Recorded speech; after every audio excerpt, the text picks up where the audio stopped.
A história começa com Rain Shroud sendo chamado pelos membros do seu grupo. Arius diz a Rain que ele está demitido do grupo, chocando Rain. Rain pergunta o motivo e Leon diz duramente que foi feito porque ele é inútil.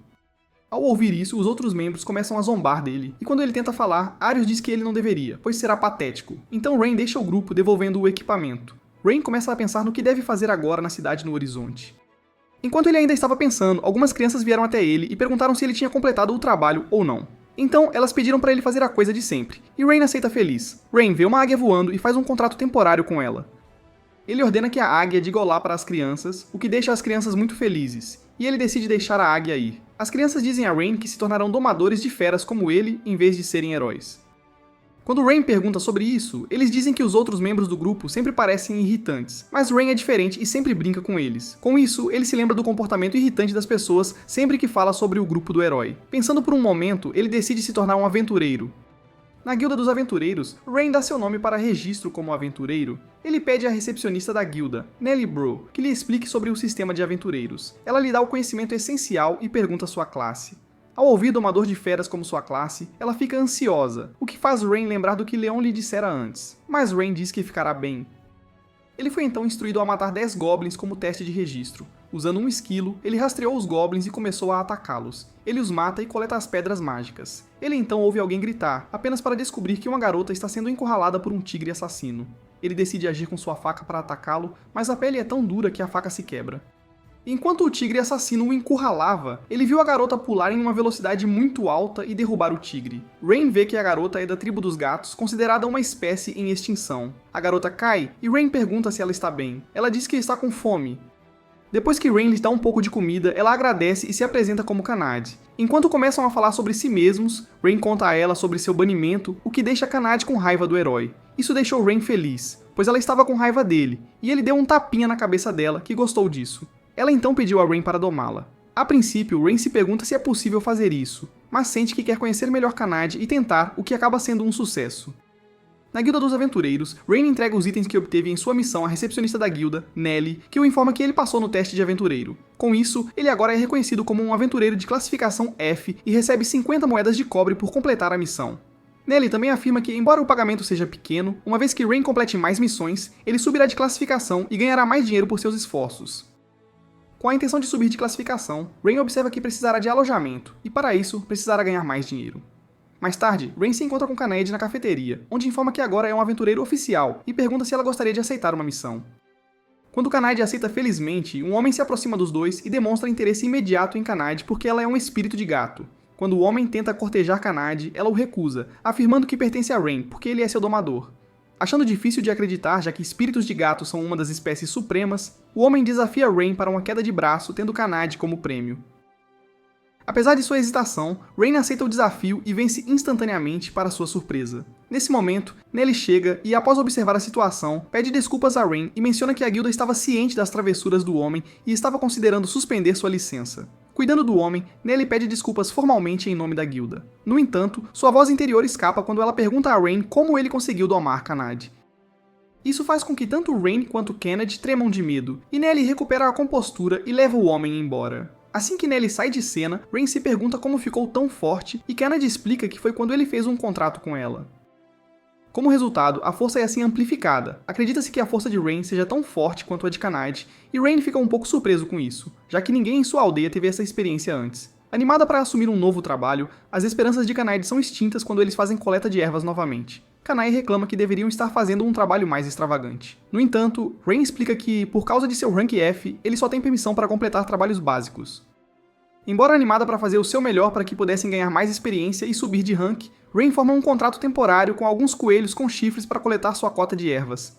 Tão desanimada com isso quanto Kanai estava, ela ouve gritos à distância, e Rain sugere que eles verifiquem. No local, um velho e sua mula estão cercados por um grupo de bandidos, conhecidos como os Presas de Ébano. Escondida atrás de um arbusto próximo, Kanai informa Rain sobre a infame reputação dos Ebonfang como uma brigada de bandidos com 100 membros em suas fileiras. Embora Kanai acredite que eles deveriam recuar e buscar ajuda, Rain recusa e acha que eles devem enfrentar os bandidos sozinhos. Compreendendo a determinação de seu mestre, Kanai é instruída a resgatar o velho enquanto Rain lida com os bandidos. Os dois então emboscam os bandidos, e enquanto Rain lida com eles, Kanai verifica o velho enquanto seu monólogo interno observa sua preocupação de que Rain possa não ser capaz de lidar com sua força recém-descoberta. No entanto, enquanto Kanai observa Rain lutando contra os bandidos, seu coração começa a acelerar, e quando ele termina, Rain nota que o rosto de Kanai está avermelhado e acredita que ela está machucada.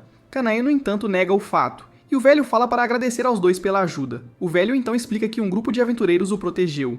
No entanto, eles fugiram quando os bandidos chegaram e ele expressa sua preocupação com as represálias dos Ebonfangs.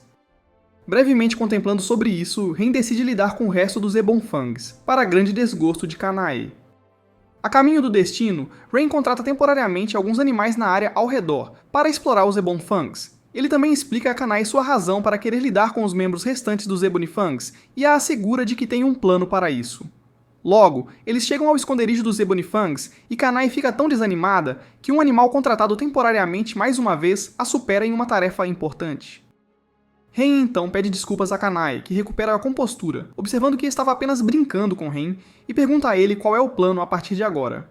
Em sua explicação, Rain detalha que o plano depende de outro contrato temporário com um orbe cuja habilidade pode paralisar uma pessoa por mais de 12 horas. Surpreso que Rain pudesse domar um inseto, apesar de ser um domador de feras, ele diz a Kanai que em sua aldeia natal ele aprendeu o básico da subclasse de domador de insetos por um tempo. Tão surpresa quanto Kanai estava, ela é ordenada a voltar para a cidade e conseguir alguns reforços enquanto ele deixa os Orbis lidarem com os membros do Ebonifang. Embora Kanai se sinta desanimada novamente por seu valor como familiar de Rain, ela sai de seu estado emocional e entende a necessidade de reforços. Os reforços que Rain queria eram chamados de Ordem dos Cavaleiros, um grupo encarregado pelo governo de manter a paz nas terras. Compreendendo sua tarefa, Kanai parte e um enxame de Orbis chega, e Rain forma um contrato temporário com todos eles. Em outro lugar, 2 dos 3 aventureiros encarregados de proteger o velho anteriormente são revelados como antigos camaradas de Rain, Mina e Lin. Os dois amaldiçoam sua situação, e como Arius e Agathe estavam se aproveitando da nobreza enquanto eles são forçados a aceitar trabalhos como aventureiros.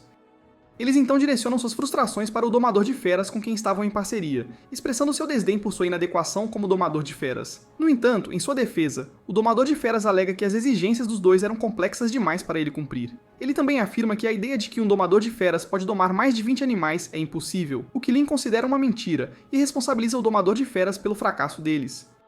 Aceitando a responsabilidade após ser coagida e ameaçada por Lin, ela internamente se recusa a acreditar que Rain é algo mais do que o lixo que ela pensava que ele fosse.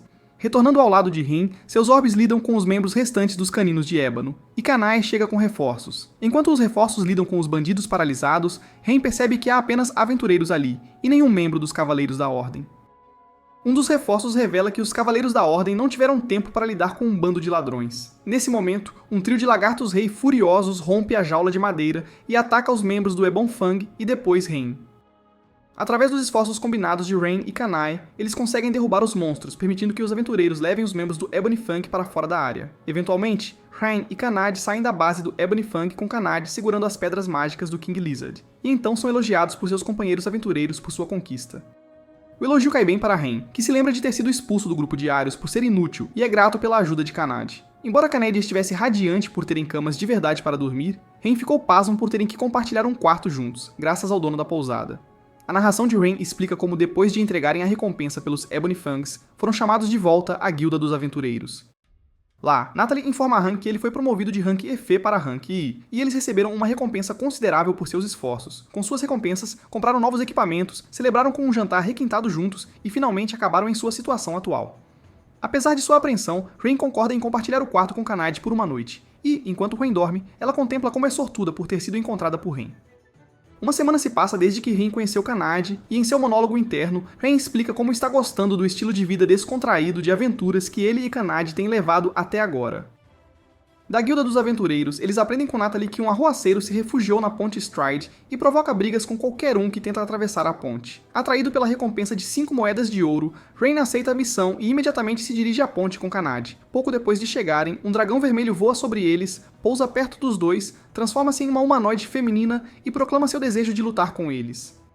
Surpreso que o dragão vermelho seja realmente uma mulher, Rain pergunta se ela é o famoso cão de guarda da ponte, o que ela confirma e se apresenta como Tanya, uma dragonoide. Aparentemente, Tanya estava usando a ponte como um campo de treinamento, e Kanad explica a Rain que é uma forma de peregrinação para dragonoides, e Tanya confirma isso. Tanya então desafia abertamente os dois para uma luta, e tanto Rain quanto Kanad aceitam o desafio. A batalha começa com Tanya desferindo um soco em Rain, que mal consegue se defender. Impressionada com esse feito, Tanya então cospe fogo nos dois, incendiando a cauda de Kanad. Por causa disso, Kanade luta contra Tanya e Ren assiste maravilhado como Kanade consegue lutar contra Tanya em pé de igualdade. Para ajudar Kanade, Ren tenta atacar Tanya, mas ela agarra Ren enquanto ele voa no ar, pega Kanade e os lança no ar enquanto se prepara para lançar fogo neles novamente. No entanto, eles conseguem desviar do ataque trabalhando juntos, ganhando elogios de Tanya. Observando a dificuldade de enfrentar Tanya e como ele precisa lutar como um domador de feras, Ren pede a Kanade que lhe compre 3 minutos para se preparar. Sem hesitar, Kanade concorda em ajudar e enfrenta Tanya enquanto Ren forma um contrato temporário com um pássaro e pede que ele chame reforços. Depois disso, Ren assume o controle e com os pássaros que ele contratou, eles atacam Tanya, que fica imobilizada após o ataque. Ren então revela que os pássaros se chamam Pito e que suas penas são venenosas. Tanya se rende, incapaz de continuar lutando, e Ren pede que ela venha com eles. Questionando o que aconteceria se ela recusasse, Ren responde que não sabe, mas comenta sobre a enrascada em que estaria se Tanya não cooperasse. Divertida com a resposta, Kanade cutuca Tanya até que ela ceda, fazendo-a concordar com a exigência. Depois, Ren e Kanade relatam a Natalie na Guilda dos Aventureiros, e antes que Tanya possa se apresentar, Ren a interrompe e sai apressadamente da guilda. Do lado de fora, Tanya chama a atenção para si, e tanto Ren quanto Kanade a impedem de revelar que ela é uma dragonoide. Nos arredores da cidade, Tanya é disciplinada por Ren, que a permite ir embora, mas a adverte para não causar mais problemas depois disso. No entanto, Tanya, que havia gostado de Ren, sugere que ele a domestique também, ao que ele relutantemente concorda e forma um contrato com ela.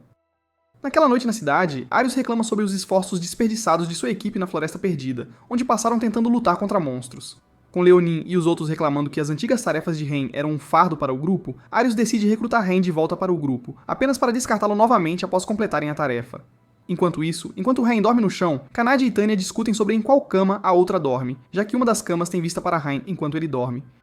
Em uma narração, Ren explica que Slims e sua equipe foram encarregados de subjugar os monstros, o que deixa Kanade inquieta devido à sua viscosidade sempre que são derrotados. Tanya então se gaba de que será capaz de derrotá-los todos por ela, o que lhe rende o elogio de Kanade. Observando a cena se desenrolar, Ren nota como estava feliz por ver as duas se dando bem.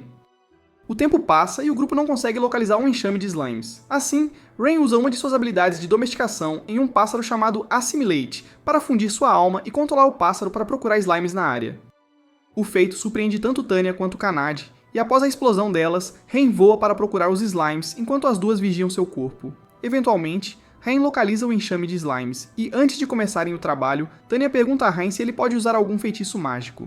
Ren responde que pode usar bola de fogo e cura, e sob a sugestão de Tanya, lança a bola de fogo contra os slimes, eliminando todos eles.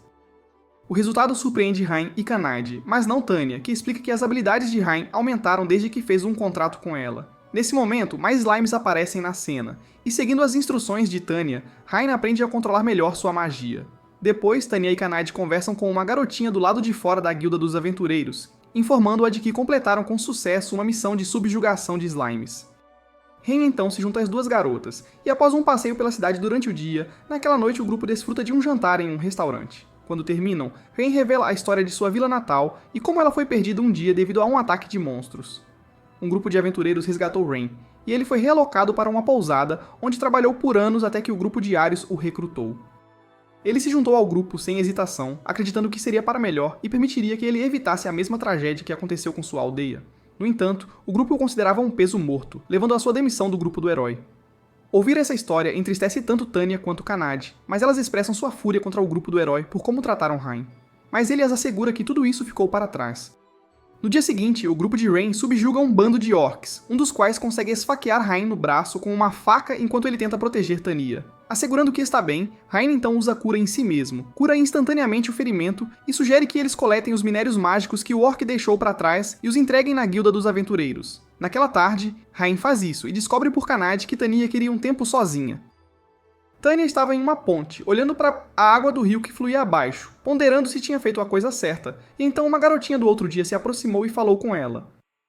Tanya teria uma breve conversa de coração aberto com a garotinha que levantou seu ânimo. Logo, Ren encontra Tanya, que se desculpa formalmente com ele por suas ações mais cedo naquele dia. Por outro lado, Ren expressa seu alívio por ter conseguido encontrar Tanya, e naquela noite, Kanade percebe seus sentimentos por Ren, mas negaria categoricamente que há um carinho por ele. No dia seguinte, após completar outra missão com sucesso, Tanya sugeriu a Ren que comprassem novos equipamentos e Ren gostou da ideia. Antes que pudessem avançar mais, Arius e seu grupo confrontam Ren na estrada e o cumprimentam sarcasticamente, e Ren imediatamente sugere que tomem um caminho diferente. Arius faz alguns comentários depreciativos, então Kanade e Tanya intervêm para defender seu mestre.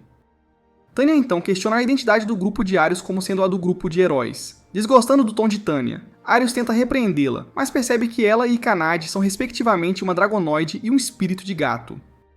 Com o grupo de Arius, que são os monstros domesticados de Rain, Rain pergunta qual é o negócio que eles têm com ele, e Arius afirma que devido à dificuldade da Floresta Perdida, eles tiveram que se retirar. Assim, Arius oferece um ramo de oliveira a Rain, permitindo que ele volte ao grupo, apesar de sua inutilidade. Agathe, Lena e Mina então comentam que Rain deveria ser grato por eles permitirem que ele volte ao grupo. No entanto, Rain recusa a oferta deles, mas Lena tenta convencê-lo, alegando que uma relíquia chamada Escudo da Verdade, localizada na floresta, lhes daria uma chance de lutar contra o Rei Demônio. Além disso, Lena menciona que monstros invadiriam e atacariam assentamentos sem essa relíquia, o que desencadeia memórias do passado de Rain. Sob pressão, Rain concorda silenciosamente, e o grupo de Arius o repreende por não ter aceitado desde o início. Quando o grupo de Arius começa a se afastar, tanto Kanade quanto Tanya param o grupo de heróis e exigem que eles peçam desculpas adequadamente a Rain, se humilhando. A sugestão delas choca o grupo de heróis, e Tanya ameaça incinerá-los com seu sopro se não expressarem seu desdém por isso. Segurando Rain pela gola de sua camisa, Arius exige que ele mantenha seus animais de estimação sob controle, o que deixa Rain irritado com o comentário sobre animais de estimação.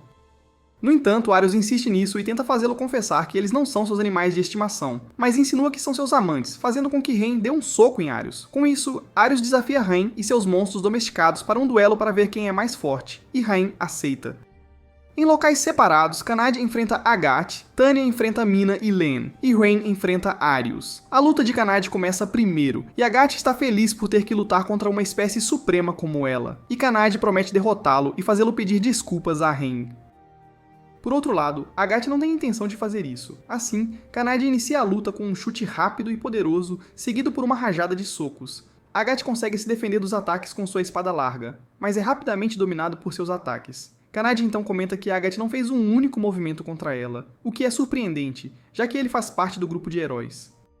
Esse comentário provoca Agathe, que finalmente contra-ataca com seu movimento especial, corte de fogo e enxofre. No entanto, Kanade desvia facilmente do ataque. Furioso com essa reviravolta, Agathe proclama que lutará com toda a sua força, e Kanade proclama que lutará com metade da sua. A revelação choca Agathe, pois Kanade não estava usando nem metade de sua força até agora, e ela rapidamente termina a luta com um único chute. Em outro lugar, Tanya enfrenta Lin e Mina, que afirmam abertamente que prefeririam lutar contra Arius do que contra as duas, porque são tão fracas. O comentário de Tanya irrita as duas magas e elas lançam Gravity Burst e Holy Flare. No entanto, ao estalar os dedos, Tanya dissipa os ataques. Assim, Lin e Mina lançam novamente Judgment Arrow e Red Crimson, respectivamente. Tanya dissipa os ataques com um estalar de dedos, e afirma que usou o que é chamado de Materia Canceller. Recusando-se a acreditar que foram derrotadas, Mina e Lin lançam vários feitiços contra Tanya. No entanto, ela os dissipa com Materia Canceller. Para finalizar, Tanya lança o feitiço épico Ultimate End contra as duas, mas é um blefe, fazendo-as desmaiar. Do lado de Rain, ele enfrenta Arius, que o força a recuar com sua rápida habilidade com a espada. Apesar disso, no entanto, Rain só sofre arranhões leves dos ataques e observa como a pressão que Arius está exercendo é decepcionante em comparação com Tanya. Rain então ataca Arius com um soco no estômago, que o deixa sem fôlego, e Rain revela que formar contratos com Kanade e Tanya lhe concedeu um novo poder. Utilizando as análises que reuniu a partir de suas observações de Arius e com a ajuda de um orbe, Rain vence sua luta contra Arius. Momentos depois, Tanya e Kanade correm para o lado de Rain e o abraçam. Rain e seu grupo chegam na sombria e lúgubre Floresta Perdida, onde se diz que o Escudo da Verdade está localizado. Um flashback revela que, após o grupo de Arius ser derrotado pelo de Rain, eles pediram desculpas por seu mau comportamento. Tanya também os intimida a fazer com que o pedido de desculpas soe mais sincero, e Rain aceita as desculpas deles. Com isso resolvido, Arius explica a situação atual do Escudo da Verdade nas mãos de um monstro na Floresta Perdida. Apesar das repreensões de Kanade e Tanya sobre como o tom de voz de Arius soava como se ele ainda estivesse agindo de forma arrogante, Rain concorda em aceitar a tarefa. No presente, Rain assegura a seus dois companheiros a importância de encontrar o Escudo da Verdade para o grupo de Arius. Para começar a busca, Rain assimila-se com um pássaro formado por um contrato temporário para explorar a área, deixando Kanade e Tanya encarregadas de cuidar de seu corpo. Imediatamente, Rain localiza um caminho que leva ao objetivo deles, mas quando o seguem, se perdem apesar de estarem no caminho certo. Tanya lança busca de material para investigar a área ao redor e os leva a uma árvore emitindo magia ilusória, mas Tanya pede a Kanade para derrubá-la. Antes que Kanade possa, uma voz desencarnada exige que eles saiam daquele lugar e da árvore uma fada aparece diante deles. Embora Hein tente se apresentar e revelar o objetivo de seu grupo, a fada se recusa a ouvir e os avisa que os expulsará da floresta se não saírem. Atendendo a este aviso, Rain, Kanade e Tanya fogem de volta para a floresta para discutir seu encontro com a fada. Kanade lembra que um monstro habita a árvore, e Tanya sugere que ainda derrubem a árvore para remover sua barreira ilusória. No entanto, Rain insiste em visitar e conversar com a fada sozinho. Aproximando-se da fada novamente, Rain tenta iniciar uma conversa com ela, que ameaça machucá-lo se ele não sair. Por outro lado, Rain aceita uma ameaça, pois está confiante em sua capacidade de negociação com monstros.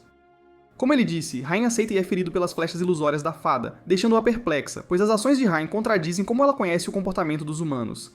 Rain admite que é humano, e que nem todos são iguais, mas a fada lança uma segunda rajada de flechas ilusórias, apenas para Kanade e Tanya protegerem Rain.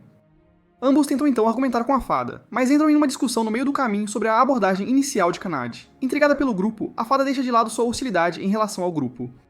Ao perguntar o nome de Rain, Rain revela-o à fada, que por sua vez se apresenta como Sora e concorda em ouvir o pedido deles. Da conversa com Sora, descobre-se que a barreira bloqueia a entrada para a aldeia das fadas, e que seu povo protege o escudo da verdade. Ao saber que o escudo da verdade é necessário para derrotar o rei demônio, Sora busca e entrega-o a Rain. Apesar da oferta de Rain para ajudá-la com qualquer coisa, Sora rejeita categoricamente, observando que estava apenas seguindo o antigo pacto entre as fadas e o herói anterior. Uma vez feito isso, Kanade e Tanya tentaram ir embora, mas Rain voltou para Sora e perguntou o que a estava incomodando. Hesitante em responder, Sora é persuadida por Rain, Kanade e Tanya a falar sobre sua irmã gêmea, Runa, e o trabalho delas de proteger e manter as barreiras que levam à aldeia das fadas. Tudo estava bem entre os dois até que saíram da barreira por razões pessoais e encontraram um monstro afiliado ao exército do rei demônio. Rain, então, detalha que o monstro que Sora e sua irmã Runa encontraram era chamado de Cavaleiro das Sombras. Embora mais fraco do que uma espécie suprema como eles, tem características complicadas como a anulação mágica, fazendo com que apenas ataques físicos possam feri-lo. Sora confirma isso, e continua sua história onde o Cavaleiro das Sombras exigiu que ela abaixasse a barreira. Mas com medo, ela fugiu e foi instruída pelo líder a abandonar Runa. Ouvindo o pedido de Sora, Rain promete ajudar e resgatar Runa do Cavaleiro das Sombras, fazendo Sora abraçar Rain em lágrimas. Um flashback revela Sora detalhando a condição para sua libertação dada pelo Cavaleiro das Sombras, que era abaixar a barreira sobre a Vila das Fadas ao pôr do sol. Antes dessa informação, o grupo de Rain se dirige ao local do Cavaleiro das Sombras, mas se recusa a permitir que Sora os acompanhe, pois isso quebraria o acordo dela com o monstro. Ao chegar ao local do Cavaleiro das Sombras, o grupo de Rain o encontra sentado em um trono com Runa, e imediatamente Rain lança uma bola de fogo contra ele como um feito. Isso permite que Kanade e Rain desferem alguns golpes contra o Cavaleiro das Sombras, que percebe que Sora enviou o grupo de Rain, e então ataca a Runa. No entanto, Tanya a protege, liberta-a de seu cativeiro e foge do local, carregando-a.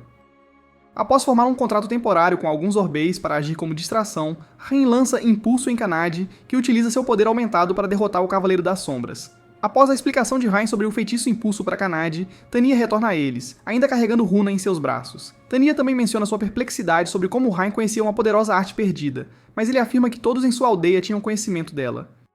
Quando Runa desperta, Rain informa que Sora havia pedido que a resgatassem, fazendo Runa sentir-se aliviada. Em seguida, Runa abraça Sora e as duas agradecem ao grupo de Rain por suas ações.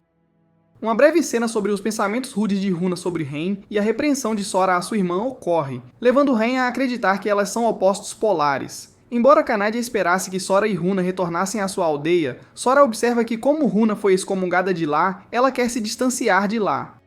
Sem ter para onde ir ou conhecimento adequado do mundo exterior, Kanade convida as fadas a se juntarem a eles. Rain permite e forma um contrato com as duas. Mais tarde naquele dia, Rain encontra o grupo do herói para que ele possa terminar a missão de encontrar e entregar a eles o escudo da verdade, enquanto seu grupo observa secretamente.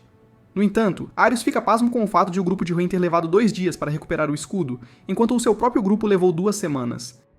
Com Arius se recusando a reconhecer que o escudo da verdade era real, Rain sugere que seu grupo examine sua autenticidade. Lynn lança avaliação sobre ele, o que choca todos em seu grupo ao ver que é o escudo genuíno, e Arius nota os 2 novos rostos no grupo de Rain. Não querendo criar uma cena onde 2 fadas estão em um assentamento humano, Rain exige sua recompensa pela missão e recebe sua recompensa de 20 moedas de ouro. Antes que Rain pudesse mais uma vez cortar laços com o grupo do herói, Agathe o impede e pergunta se ele estaria interessado em voltar ao grupo. Apesar da agitação de Arius com a oferta, Agathe percebe a inadequação da equipe sem o apoio de Rain. Mina e Lynn concordam relutantemente com a sugestão de Agathe e perguntam se Rain aceitaria a oferta. No entanto, Rain recusa, pois está satisfeito com sua vida atual. Depois que Rain saiu, Agathe, Mina e Lynn expressaram seu desdém por Rain ter recusado a oferta, mas Arius, que ainda está amargurado pela derrota contra Rain, está agitado. ele jura eliminar. Em outro lugar, debaixo de uma árvore, Rain explica ao seu grupo sobre a lenda do primeiro herói que derrotou o Rei Demônio. Aparentemente, apenas alguém com o sangue dos deuses pode ser o herói e ter potencial irrestrito, chamado de quebra de limite, para ser capaz de derrotar o Rei Demônio. Arius era considerado relativamente fraco em comparação com Rain, e Sora observa que ele poderia ser um verdadeiro herói, explicando suas conquistas ao domar todos em seu grupo. Kanade então sugere que Rain deveria domar mais espíritos, o que lhe daria poder suficiente para derrotar o Rei Demônio, e Tanya concorda. Por outro lado, Rain recusa, observando as responsabilidades e como ele só conseguiu alcançar tudo até agora graças ao apoio deles. Embora Rain não descarte completamente a ideia, é muito cedo para decidir sobre tal empreendimento. Em uma manhã clara e ensolarada, Rain acorda no chão de seu quarto e espera que um quarto livre fique disponível em breve, já que seu grupo dorme nas camas. Aproveitando o café da manhã ao ar livre, Rain e seu grupo discutem a compra de equipamentos para ele para as jornadas futuras, e Rain concorda com isso. Enquanto caminham pelas ruas da cidade, Runa e Sora percebem que as pessoas estão descobrindo que eles são fadas. Isso muda depois que Rain nos assegura de que ficarão bem, e após testemunharem as interações entre Kanade e Tanya com alguns rostos familiares. No entanto, quando algumas crianças se aproximam, a menina do grupo observa que Runa e Sora são as novas esposas de Rain, o que irrita Sora. Além disso, Runa quase revela que é uma fada ao lançar magia, mas é impedida por Rain e Sora. Depois, o grupo vai a uma loja de armas e é recebido pelo seu dono rude e áspero, Gantz, que sugere que escolham uma arma de sua preferência. Rain examina uma adaga e nota a sensação estranha que ela projeta. Um cliente masculino entra na loja querendo a melhor espada da loja, e Gantz escolhe uma para o cliente que a compra. Assim que o cliente saiu, Rain confrontou Gantz sobre como todas as suas armas eram de má qualidade, e o proprietário confirmou isso. Runa e Sora então menosprezam Gantz como um trapaceiro mesquinho, mas ele se defende e mostra a ele suas melhores armas à venda. Quando perguntado por que vendeu ao seu último cliente uma arma insignificante, Gantz afirma que foi um teste de coragem com armamento. Além disso, Gantz explica que a maioria dos clientes desperdiça espadas e as descarta quando um modelo mais novo é lançado, o que prejudicaria seu espírito de ferreiro. Tanya então tem um momento de reciprocidade com Gantz sobre seus ideais mútuos. Uma vez resolvido isso, Gantz perguntou como Rain sabia que suas armas eram diferentes. Rain então detalha sua experiência como câmera de bistas, que dependia de uma observação astuta dos animais e inconscientemente observava seu entorno. Impressionado com a explicação de Rain, Gantz concorda em fazer uma arma personalizada para ele. No entanto, ele não tem os materiais para fazê-lo. Eventualmente, o grupo se dirige à Guilda dos Aventureiros, onde um grande grupo de aventureiros cerca o quadro de avisos. Natalie informa que Arius estava em Horizon, buscando recrutar novos membros de apoio. A notícia não afeta o humor de Rain, e ele apresenta Runa e Sora a Natalie. Runa insinua a Natalie que sua relação com Rain é mais profunda do que uma natural, o que a choca, deixando Rain desconcertado e tentando explicar adequadamente. Avançando as coisas, Rain submete uma missão formal de Gantz solicitando o minério de Mithril. Um flashback revela que o minério pode estar localizado em uma mina esgotada, que Gantz herdou de sua família. Recebendo garantias e preparações de sua equipe, Rain concorda em procurar o minério na mina de Gantz, e os dois se apresentam formalmente um ao outro. Quando questionado sobre quanto ouro ele gostaria de receber pela missão, Rain pede que uma nova arma seja feita em vez disso, o que deixa Gantz animado.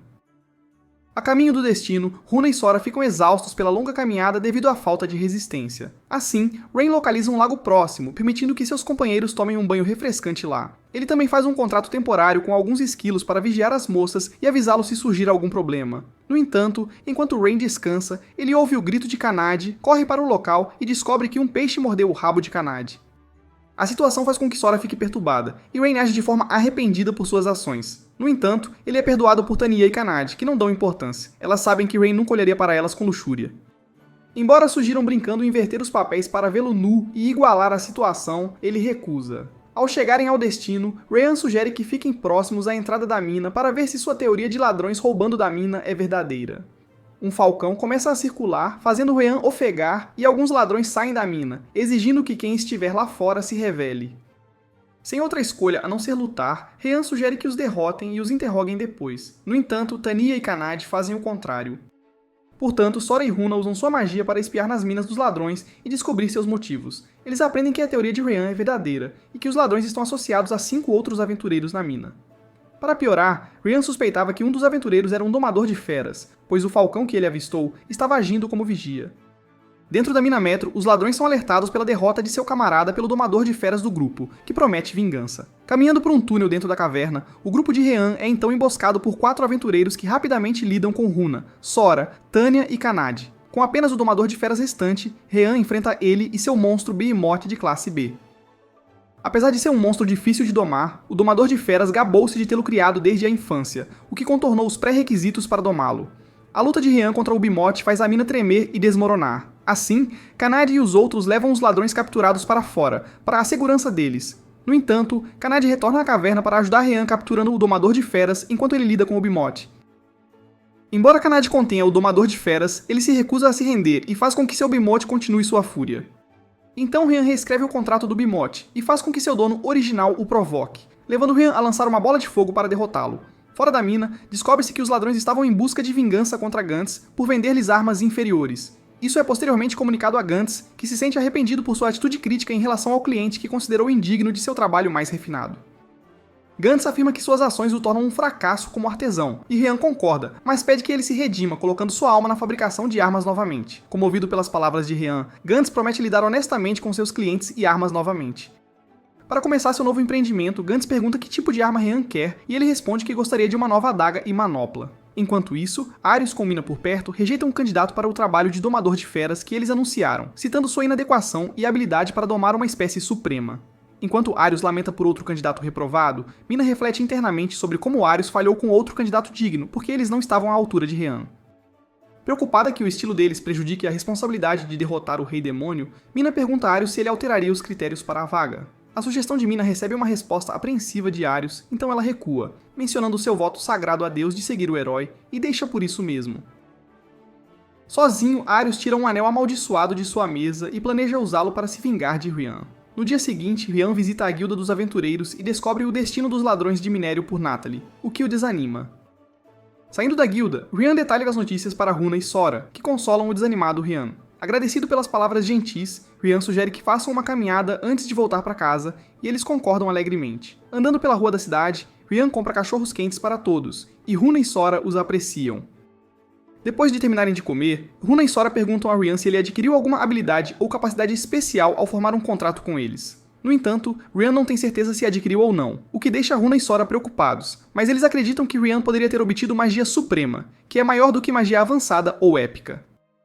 Novamente, porém, Rian não sabia se tinha obtido novos feitiços, deixando Runa e Sora deprimidos. Rian então anima Runa e Sora dizendo que não se importa se eles lhe dão novas habilidades ou capacidades e aprecia a companhia deles. O elogio deixa Runa e Sora perplexos, já que sua aldeia uma vez os abandonou, e até agora ainda não demonstraram nenhuma realização notável desde que se juntaram ao grupo dele. Perguntando por que Rian ainda os trata com dignidade e respeito, ele responde que a falta de confiança em seu antigo grupo causou sua expulsão. Portanto, Rian queria aprender com seus erros e construir confiança com seu novo grupo. Satisfeitos com a resposta de Rian, eles decidem pegar mais cachorros quentes, mas são interrompidos por um homem pomposo acompanhado por 2 guardas, que exigem os nomes de Runa e Sora. A presença do homem pomposo alerta a multidão, e após as fadas darem seus nomes, ele proclama que as tornará suas. Embora recebido com desdém pela rejeição de Runa e Sora, o nobre pomposo apenas declara seu amor e desejo por elas ainda mais. Rian então intervém e exige saber o nome do nobre pomposo, que se apresenta como o filho do Senhor de Horizon, Edgar Frommer. Apesar das fadas gêmeas rejeitarem a exigência de Edgar, Edgar cerca o grupo com seus soldados e pergunta novamente se eles aceitarão sua oferta, que Rian novamente rejeita em nome deles. Assim, Edgar ordena que seus soldados o ataquem, mas Rian prontamente os derrota. Encurralado, Edgar ordena que o restante de seus soldados mantenha as pessoas ao redor como reféns. Desgostoso com a forma como Edgar vê seus súditos, Rian desperta suas capacidades mágicas de fada e resgata os reféns usando um feitiço de bola de fogo em múltiplos alvos nos soldados.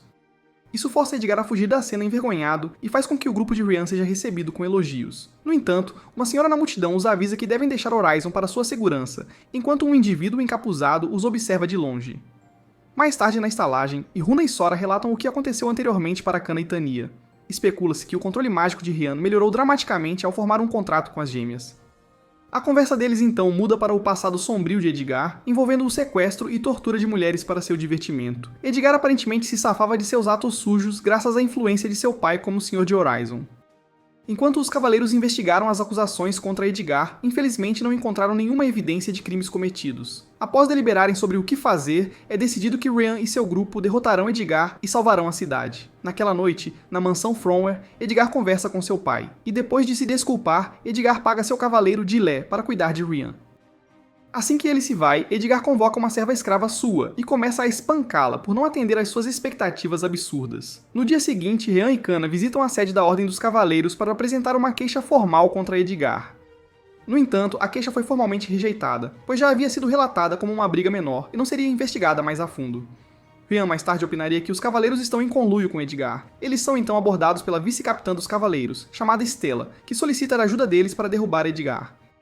Confiando no julgamento de Kana sobre sua opinião de Stella, Ryan concorda em ajudá-la, enquanto também limpa a corrupção dentro dos Cavaleiros da Ordem. Para pegar os Cavaleiros corruptos em uma armadilha, Stella conta com a ajuda de alguns Cavaleiros de confiança em sua divisão, e Ryan recebe seu novo punho de Gantz. Ao anoitecer, uma armadilha é montada em um armazém que supostamente tem provas incriminatórias contra Edgar, e assim os Cavaleiros da Ordem corruptos são enviados para investigar. Assim que entram no armazém, a entrada é selada e os cavaleiros, exceto Gillet, são nocauteados. Enfrentando seu superior, Stella derrota Gillet em um combate 1 a 1, com lágrimas nos olhos.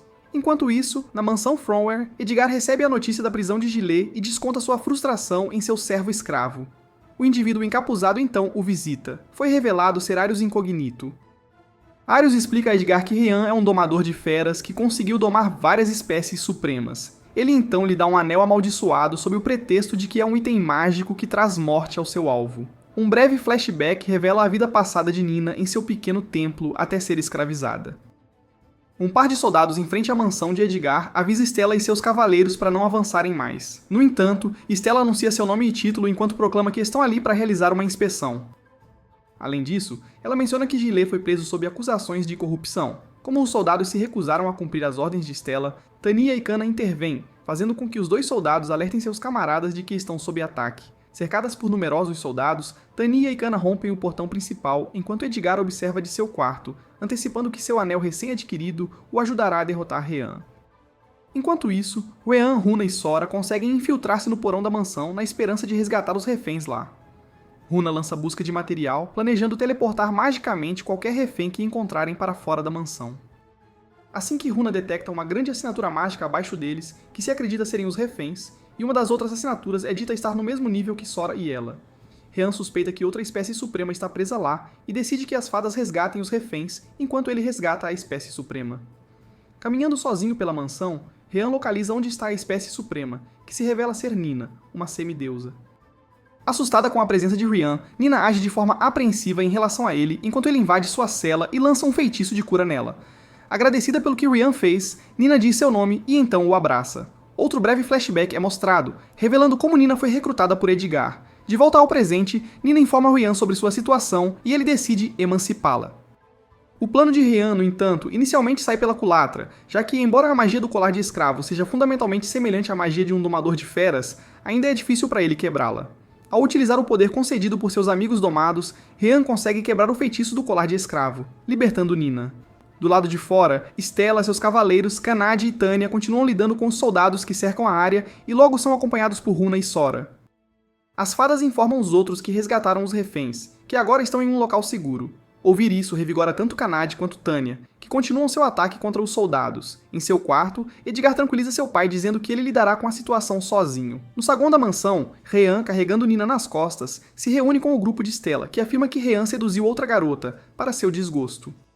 O pai de Edgar entrou no saguão e foi ordenado por Stella a se render. Ele, no entanto, recusa e é capturado sequencialmente pelo fio da manopla de Ryan. Imediatamente, Edgar aparece e, usando o anel que Arius lhe deu, invoca um ceifador que o apunhala no peito com sua foice. De pé no topo do telhado da mansão, Arius se vangloria sobre a suposta morte de Ryan e afirma que agora poderá descansar em paz. Depois que Arius desaparece na noite, Ryan é revelado ileso pelo ataque do ceifador. Sora menciona que Ryan foi atingido por um feitiço de morte instantânea, mas que não o afetou. Assim, Runa lança um feitiço de aflição por veneno em Ryan, que não funciona, e isso corrobora sua hipótese de que Ryan é imune à magia de efeitos de status. Observando do corrimão do segundo andar, o desolado Edgar assiste a conversa entre Ryan e seu grupo, enquanto lamenta internamente como um nobre privilegiado como ele falhou. Recusando-se a aceitar o resultado, uma energia sombria e ameaçadora escapa do anel de Edgar, que o envolve e transforma o nobre em um demônio. O demônio deixa a mansão de Edgar para atacar os moradores da cidade abaixo, e determinado a detê-lo, Ryan o persegue. No entanto, Ryan faz com que Stella e Nina evitem um confronto com o demônio em favor de ajudar os moradores da cidade. Destruindo a cidade, o demônio é parado por Kanade e confrontado pelo grupo de Ryan. Seus primeiros esforços contra o demônio se mostram fúteis e para equilibrar as chances. O demônio convoca reforços de monstros. Apesar de seus esforços para se defenderem contra os monstros, o demônio lança um feitiço que destrói partes da cidade, incendiando-a. Em retaliação, Runa e Sora prendem o demônio no lugar com um feitiço de magia de luz, enquanto Ryan aumenta os poderes de Kanade e Tania. Os dois então lançam uma barragem de socos contra o demônio, seguida por um feitiço de luz que arremessa o demônio para o céu. Kanade então lança o demônio ao chão com um soco no estômago. No entanto, tudo o que ele conseguiu foi arrancar o braço esquerdo do demônio. Em seguida, ele começou a invocar mais monstros e se preparou para destruir Horizon. Assim, Runa e Sora se voluntariam para usar sua magia para teleportar os habitantes da cidade para um local seguro. Enquanto isso, Nina informa Arius sobre o demônio descontrolado em Horizon. No entanto, ele se recusa a tomar qualquer ação contra ele, pois sua principal prioridade é o Senhor dos Demônios. Liam concorda com Arius contra a preocupação de Agash e Nina sobre a situação do demônio, mas no final, cede à lógica de Arius. De volta a Horizon, Stella, acompanhada por seus cavaleiros e Nina, derrota as criaturas invocadas pelo demônio. Logo são acompanhados por Sora e Runa, que solicitam sua ajuda para evacuar os moradores usando magia de teletransporte. Antes dos planos das fadas, Stella e seus cavaleiros partem para reunir qualquer morador que possam encontrar enquanto Nina fica com Runa e Sora. Eventualmente, Stella e seus cavaleiros reúnem alguns moradores que inicialmente hesitaram em usar a magia de teletransporte das fadas. No entanto, alguns rostos familiares das fadas os convencem o suficiente para confiar nas fadas. Antes que a segunda leva de pessoas pudesse ser teleportada, um grupo de monstros chegou. Voltando ao grupo de Ryan, Kanade e Tania ficam exaustas de lutar contra os monstros, mas logo recebem ajuda dos aventureiros da cidade. Enquanto isso acontece, Runa lida com os reforços recém-chegados e Sora teleporta os habitantes restantes para a segurança. Sentindo-se inadequada, Nina junta-se ao grupo de Ryan na esperança de ajudá-los. Tanto Kanade quanto Tanya percebem que Nina poderia usar seus poderes de semideusa para teletransportar Ryan perto o suficiente do demônio para que ele pudesse confrontá-lo. Carregando Nina nas costas, Ryan usa a magia de teletransporte de Nina para confrontar o demônio, e depois de lançar um impulso em si mesmo, ele magicamente restringe o demônio. Ao fazer isso, Ryan é afetado pela influência do demônio, mas consegue superar isso e reescreve o controle sobre os monstros do demônio. Enfurecido, o demônio se liberta de suas restrições e tenta atacar Ryan, mas é dominado e derrotado por seus próprios monstros traidores. Uma vez que o demônio foi derrotado, Nina ficou muito exausta para manter os dois no ar, fazendo com que caíssem no chão. Antes de se chocarem, são pegos por Tanya. 3 dias se passam desde que o demônio devastou Horizon, e os habitantes da cidade começam a reconstruí-la. Stella foi nomeada a nova capitã dos cavaleiros. Quanto a Gilead, seus cúmplices e o pai de Edgar foram levados para a capital para receberem punição formal por suas ações corruptas. Nina também descobre que as pessoas de sua aldeia foram transportadas para outro local, mas ela espera encontrá-las novamente um dia. Quanto aos membros restantes do grupo, todos ajudam na reconstrução de Horizon.